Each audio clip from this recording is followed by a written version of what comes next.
What's up, everybody? It's been a minute since we've done a Charlie Brown update video.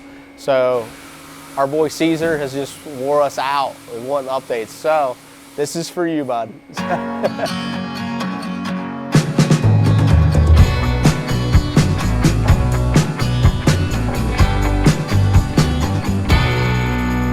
Last time we left you guys, it was just the 4-link brackets replaced in the car. Since then, the back half of the car is pretty much done. All the tubing's been installed, all the braces, all that stuff. And then we've also done mounted the batteries. Brad is actually working on right now, mounting the nitro spot on the fuel cell. We're making progress. And then right now, we're getting it up on the lift. It's up on the lift now. You used to be just right here behind me where Jeffy's car is. And Jay's gonna work on getting the wheel tubs in it this weekend. First thing we're gonna have to do is cut these springs. I wanna cut them off, cap them flush with the front of the tube here. Yeah. And then I'll cut you a plate, we'll cap them off. And then they'll be out of your way for the wheel tubs. Yeah. Do we got a blade in that big portable bandsaw? Yeah. Sweet. Yeah, you might be able to cut it on that. Yeah. That sounds like the best. And then I don't care what to do up here. And these boxes, I don't care if you cut them off, but the hinge has to stay. I'll say, I was gonna leave them because I plan on leaving them because the hinge have to go that low anyway. Right, and they're kind of holding the hinge up. Right. So, but if you need to trim like some of the front of it or something, you can. But my idea was to just put the cover right up against the bottom of it. Right. And then kind of wherever that arc. Yeah. So. But it actually looked like it was almost tighter up in this area than it was back here. Right, it was. Yeah. On this one, like right up above that door striker pin is where it was really tight. Yeah, which we can cut some of that out. Yeah. But we can't cut this out. Right. We can cut all this out if you want. We can cut that all the way up and back. Yeah. But we gotta leave all of the jam or else the door won't open. So whatever you want to do there. You think it's easier to cut all this back? Yeah. Let's just cut all that out. Probably.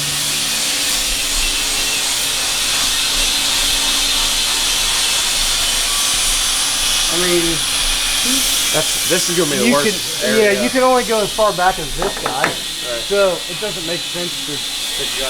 At least we've got a place to attach carbon to if we want to make panels eventually. You know what I mean? I wasn't worried about that. I was gonna carpet all of it. Oh shit. Shag carpet. All shag.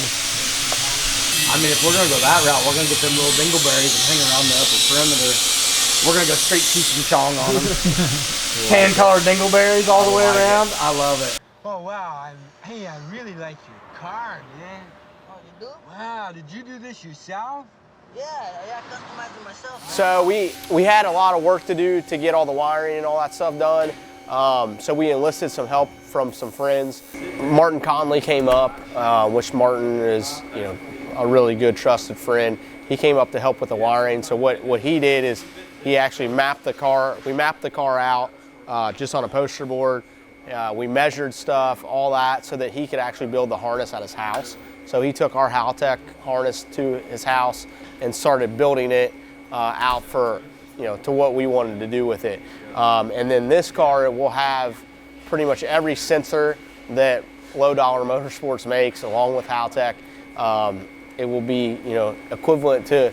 It probably have more sensors on it than the shuttle that went to the moon. Space Shuttle Discovery returning to the space station, paving the way for future missions. What are you doing today? What is it that you removed? Intake manifold. Intake manifold. Yep, intake manifold, and of course all the nitrous and stuff off of it. Why are you taking all that off? Or something? So it was carbureted. Yeah. And it's powder coated.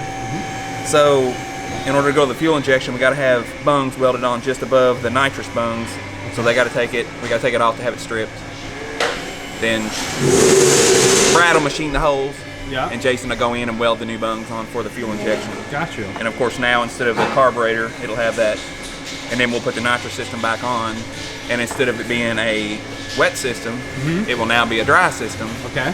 Meaning we're going to spray nitrous on both sides of the nozzle rather than on just one side of the nozzle, because we can up the fuel pressure, you know, the fuel from the fuel injector, and can utilize both ends of the nitrous nozzle now with nitrous itself. Yeah. So, it's going to make a pretty slick outfit, really. I'm kind of old school and a carburetor guy, but it's man, it's very, very interesting to see it go this direction. You know what I mean? It's time. Don't get me wrong. It's just it's a pretty significant change, though. You know what I mean? Yeah. But yeah, it'll be good once it's done. It'll be crazy. That, you know, the stuff that we can do with it more than we could have done with it before. As it being carbureted? Yeah, well, and utilizing the Haltech deal where everything is one unit speaking to each other. Where me not knowing anything about it, when we did that unboxing, Brad and Jason kind of explaining the ECU. So this is going from a carbureted. Is ECU not associated with carburetor? No, like on the carburetor deal. So we don't have that brain, so to speak. It has an ignition box. Yeah. But then you got everything else is wired individually to different boxes. Yeah. Right? So everything has to speak to one another, and they do. I mean, it works that way. I mean, that's the way a lot of guys still currently do it. But the brand, like, it's different brands that you're messing with, and to me, it never seemed like, and this is where I think we'll get some benefit, is like the communication was always a bit slower than when I feel like the Haltech is going to be. You know what I mean? It's all under the same. Yeah. Like it knows how to talk to each other. Yes. So, like I said, the other way works, but I don't think it's going to work near as well as this way. And then still, there's a lot more stuff on that we can do with the fuel injection that we couldn't do even with everything marrying together if it was, you know, like it was. So it's a good, and like I said, this is their newest and latest and greatest. So I mean, it's it'll be cool to see. Cushion to have in it. Yeah. So you're stoked for the change of it, like? Yeah, I am. Yeah, I am. Like I said, I'm a big carburetor guy. I know I'm inside and out, backward and sideways, and all that, but yeah, I'm really excited. You know, with change, you gotta, you know what I mean? You gotta go with times. Embrace it, accept it. Yeah. You gotta, you gotta advance your stuff, and this is the direction it has to go. Yeah. So it's good. It'd be really cool on this car anyway. You know, it looks real crusty and old and stuff, but it's really a really nice. It's really a nice car. Yeah. You guys finally had the pleasure of meeting Heath, which Heath is the partner that we're with on this car. We've partnered with Heath in the past before and raced with him. Like, man, one of my favorite people in the whole world. And he loves nitrous more than anybody in the world, I think.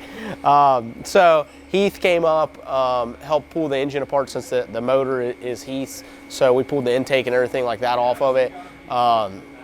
The reason we did that is because now we are switching to go to EFI. Originally, we were just going to keep the carburetor on it, but we didn't want to mess with it, man. Brad's far more comfortable with EFI, and then we brought Haltech on board, or they brought us rather, and so yeah, we had to take the intake off of the car. It was already powder coated. All the nitrous lines were plumbed, so Heath took that off, removed all the nitrous lines for us, got all that taken apart, and then we took it down to our friends at Killer Coatings, and they blasted all the powder coat and everything off. That way we have to drill the intake and then install EFI bungs for the fuel injectors. So we're waiting on those parts, but that's why we had to do that. And it's stripped, ready to go.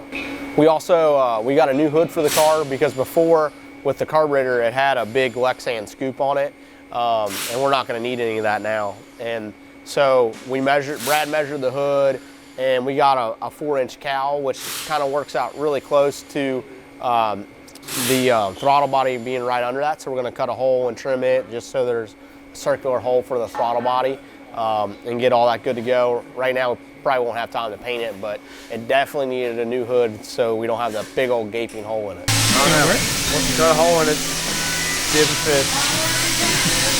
We also, one of the things that we do on every car, Charlie didn't get the super deluxe treatment, but we always gut the roof skin, which he was kind of already gutted because it had this terrible aftermarket sunroof in it. So we had to scrape all the asbestos off the roof, which that was my job. You know, it looks way better than it did. But yeah, all that's cleaned up, and that way we can just paint the roof, and we don't need a headline or anything, and it'll be a little lighter that way, and it'll look good. Looking good! So that brings us to where we're at today. The car just got up on the lift. We put it down on the wheels for the first time, rolled it over there, which, man, it's just a good feeling, seeing her down on all fours. I mean, it's pretty awesome. Okay, what did he just say? Oh yeah. That Mustang's level. back. It's level, but it looks like it's dragging shit, out. we Like cucking. Yeah. Same thing. Same thing. That's why I'm like half in, half in. Yeah, I always You have to give it a little rake. because the back tire's bigger. Can we get some fender skirts? Or else it's an optical illusion. Yeah, it looks fun. That would be awesome. Jay is going to work late tonight, starting to get the wheel tubs in it. Then he's going to come back over the weekend and get us a good head start on that. After we get the wheel tubs done, we'll do all the flat tin work. And we're hoping to have that completed by next weekend. That way Martin can come up, and I think Eric from Haltech's going to come up as well and help us, you know, with the wiring. Heath will be back also, just doing what he can. So that'll be, you know, the weekend after this is when we kind of plan to try to basically start final assembling this thing and wire, plumbing, all that. We have a dyno appointment at Haltech on Wednesday the 4th because we are trying to make War in the Woods, which would be on the 6th. So if the plan comes and it works, we'll be on the dyno the 4th. We'll take it to Edgewater the 5th and test it, shake it down.